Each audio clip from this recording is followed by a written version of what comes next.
California State Senator Hannah-Beth Jackson.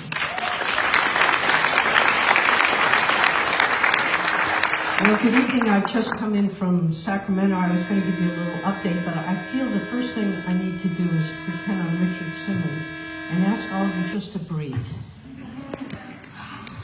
We will get through this. And you're all here. You're all home. And it's so nice to have you home. I live very close to here. I know a lot of you, not just politically, but we're friends, we're neighbors, we're at the very least. We drive down Hot Springs Road every now and then. I don't do much cooking, so I enjoy Janine's and all the other spots where I suspect I bumped into some of you as well. So I just want to share with you just a couple hopefully reassuring thoughts. I happen to be the chair of the legislature's Emergency Management Committee. It just so happens that I do that, and in fact, December 4th, I was banging down the gavel after a discussion about our emergency awareness system. Some of you got that messaging during the fire at about 2:30 in the morning and were wondering what that was all about. Our emergency alert system is really in need of work. And I held a hearing on that on December 4th at 1 o'clock in the afternoon and banged the gavel down at 5 and said, well, it's December. Hopefully we won't have any more fires to contend with and we can address this issue going forward. And of course, literally an hour and a half later, the Thomas fire started.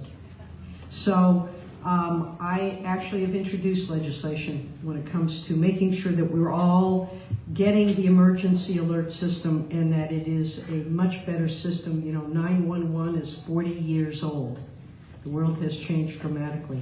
Another bill I've done, and I hope each and every one of you are aware of this, is a bill that makes sure that if you have fire insurance, you are covered because this event, the MUDS, the 1-9 event, whatever we're calling it, clearly were proximately caused by the fire, and every insurance company should be covering this event as if it had been a fire event. And I want to make sure that is the case.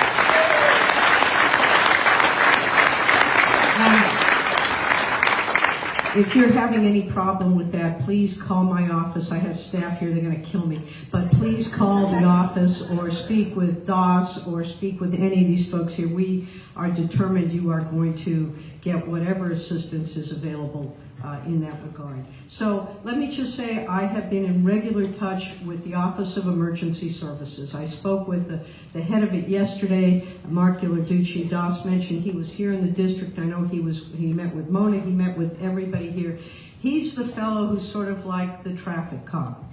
And he has been involved in a number of the major events, I think in Katrina, and every major event in this country for probably the last 15, 20, or 30 years. And he said this is the most complicated event he has ever seen. And wanted me to assure you that the state has a responsibility to assure that recovery takes place and is supporting the extraordinary efforts that this county is making, unbelievable efforts. The working together, we've got FEMA out there, we've got the Highway Patrol, we had Caltrans put the freeway back in shape, we even had Amtrak coming in, we've got Ron here, Mona's doing an amazing job, Matt is in charge of this recovery, everybody is working on all cylinders. This was an extraordinary event. And so I think we all need to be aware of that. But we're all here because we're resilient and we are going to make sure that we prevail, but do so smartly. So the cleanup and debris I know is an issue. The OES is working with the county, as mentioned. We will figure this one out. There is so much, 2 million cubic yards of mud and debris. I mean, almost unheard of. We will and are finding places for that. Preparing for the next event, please, if you're asked to leave, do so. Weather is always a little finicky. I come from a place back east we used to say, if you don't like the weather, just wait a minute.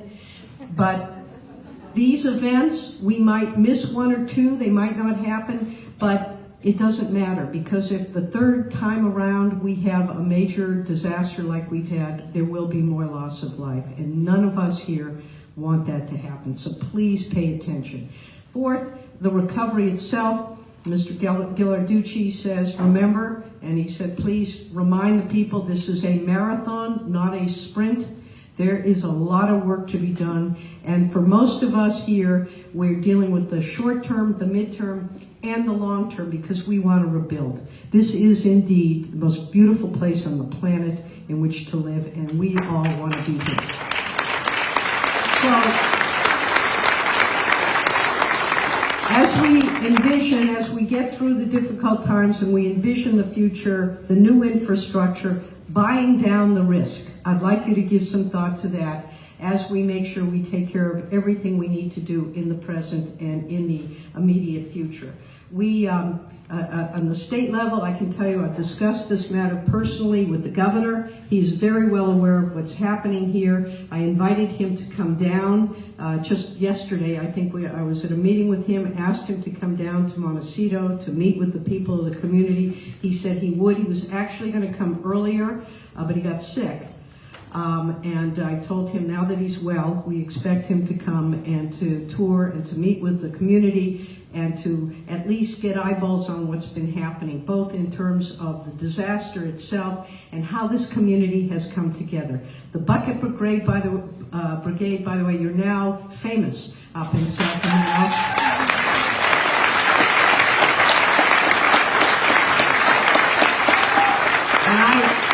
I tell people this is the most extraordinary community anywhere in California, and indeed my own stepson was here this past weekend to celebrate. My husband had a big birthday. They were supposed to practice some songs together. He called up and said, I'm sorry, I'm literally knee-deep in mud. Abe Powell caught me. And so he was here, and we're all a community. We're all in this together. We need to be patient.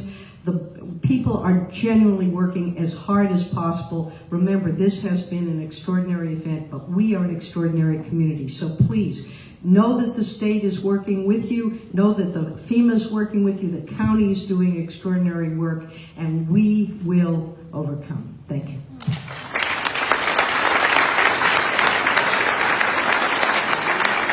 Thank you, Senator Jackson. And I'm going to repeat that. Take another deep breath. Doesn't that feel good? So I also want to recognize, before we go into Q&A, our County Supervisor Joan Hartman is also here with us in support. And the way we're going to do the question and answer, I've got a few to start, but here you are. If